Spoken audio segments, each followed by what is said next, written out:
just gonna go to you because, no, I'm gonna say it. You were a crappy candidate. And you were part of a group of people who provided cover for a man who was falling apart mentally speaking, but decided to run anyway. There were many things that we knew would happen. Many things, I'm not here, so I told you so.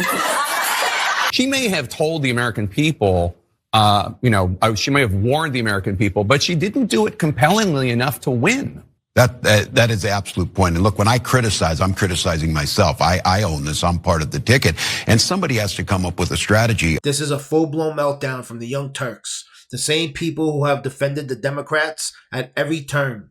Now they're exposing the entire party and the Kamala Harris disaster and finally admitting what we've been saying for years.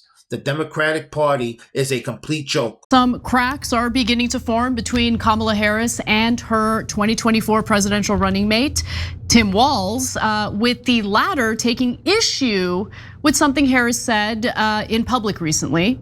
Now, last week, Kamala Harris made her first public appearance in months, speaking at the Leading Women Defined Summit in California. This happened last Thursday. And she used this as an opportunity to look at American voters and say the following. We are seeing organizations stay quiet. We are seeing those who are capitulating to clearly unconstitutional threats. And these are the things that we are witnessing each day in these last few months in our country. And it understandably creates a great sense of fear. Because, there were many things that we knew would happen. Many things, I'm not here, so I told you so. So Kamala Harris finally crawls out of hiding and shows her face. And now she wants to hit us with the "I told you so" routine. Like she was the one sounding the alarm on Biden's mental decline.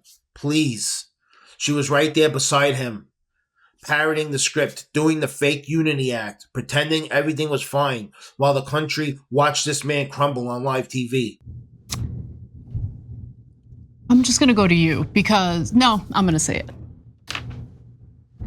You were a crappy candidate.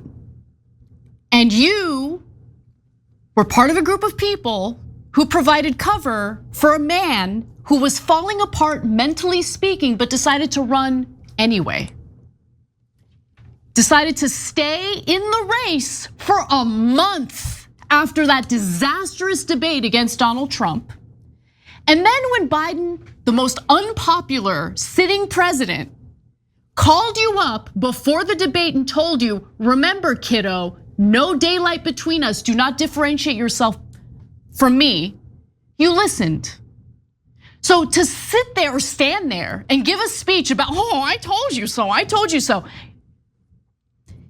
These are the worst people, man. They really are, okay? No, we all knew what Donald Trump was. We all knew. And for all the Democratic ass kissers out there who provided cover for the bad behavior of that administration, they directed their ire toward people like us who kept warning the Democrats, you're gonna lose to Trump, you're gonna lose to Trump, you're pushing unpopular policies, you're gaslighting Americans on the issue of immigration. If you do that, that creates an opening for someone like Donald Trump to come in and do what he's doing in regard to mass deportations, do what he's doing in regard to literally deporting people before they even have a single day in front of a judge to adjudicate whether or not they're undocumented, to adjudicate whether or not they're actually gang members.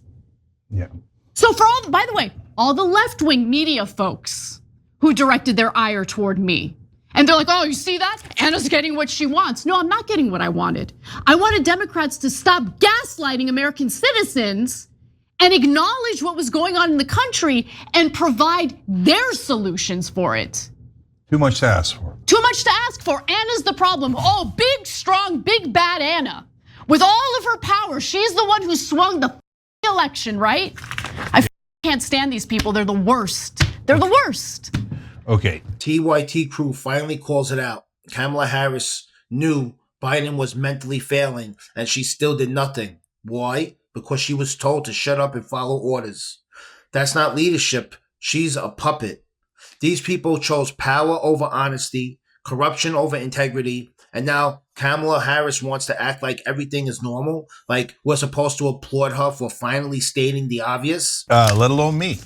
I'm going to start with a small thing and then get bigger. So first, I also can't stand her dramatic pauses that never lead to anything.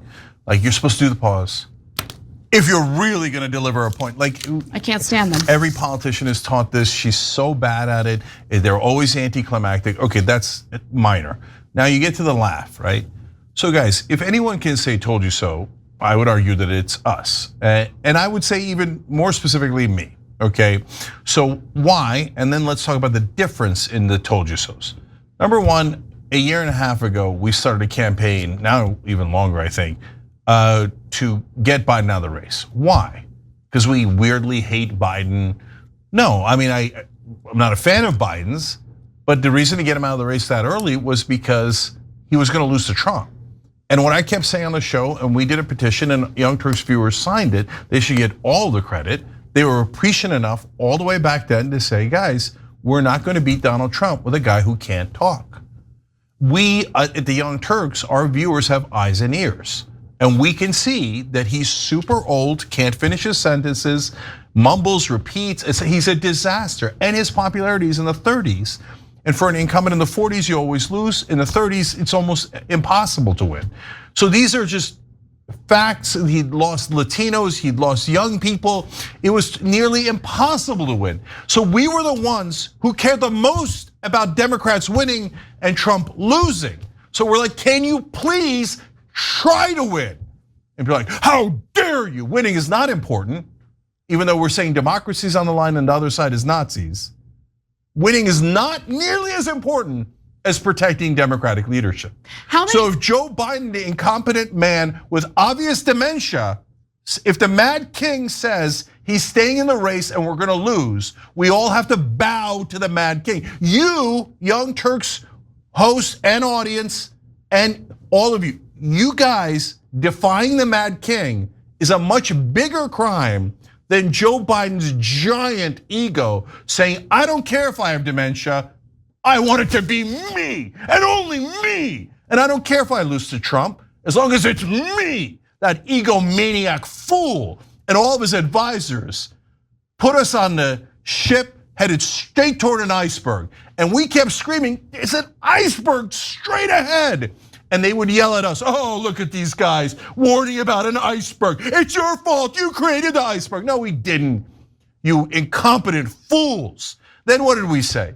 Once Biden finally dropped out and we were 100% right, we said do an open convention, please do an open convention. Obama and Pelosi didn't endorse Kamala Harris. They didn't endorse because they know she's a disaster. Biden did endorse because he knows she's a disaster and he wanted her to lose. So he could say his version of, I told you so, my career is so much more important. As we told you all these I told you so's, do you see me laughing? No, you know why? Because at the end of the day, it doesn't matter who was right in terms of the consequences and the damage. It matters for the next election. Do not ever listen to these liars. Look at how cavalier she is. That laugh is unbearable. I mean, uproarious laughter. The whole country's in a disaster now. But my career was slightly better off now because I seem like I was more right than Trump. That's not funny, man. It's not funny. So real people are hurt, and it's so obvious that all the elites in the Democratic Party couldn't care less. The only thing they're obsessed with, just like Trump, is their own ego, their own careers, and their own benefit. Bingo. And they disgust me. Yeah, and like I wouldn't be laughing. You lost to that guy. You lost to that guy. So that what are you laughing about? I mean, it's just, by the way, my other very favorite thing that's happening right now. People are like, oh, Kamala Harris, she might run again. She might run in the next presidential election. And these like left-wing shows play that reaction I had to you mentioning how she might run for governor of California. And I had a very real, yes, knee-jerk reaction to it. I started screaming, no, what are you doing? Don't do that. Because she's a bad candidate. She's awful. She sounds like she's drunk. So Okay, I know, can we just no, stop she's the greatest. pretending? She ran a flawless campaign. Biden is young. Stop pretending. Stop pretending. The video she submitted to that little Catholic thing where the roast happened. Al Smith dinner, yeah. Yeah, the Al Smith dinner. That video wasn't funny at all, not even a little bit. So now you've got Cenk Uygur openly admitting the scheme the Democrats pulled on their own voters. This was never just about the two parties. It's the people versus the corruption. And if Trump hadn't won in 2016, forget about hitting the iceberg. The entire country would have been underwater. I really wonder if Anna Kasparian and Chubby Cenk can finally see how corrupt their party is. Will they ever have the guts to leave it? Like this video, share it, subscribe to the channel, and drop a comment below. Do you think Anna and Cenk will ever actually leave the Democrat Party? Or will they keep pretending it can be saved?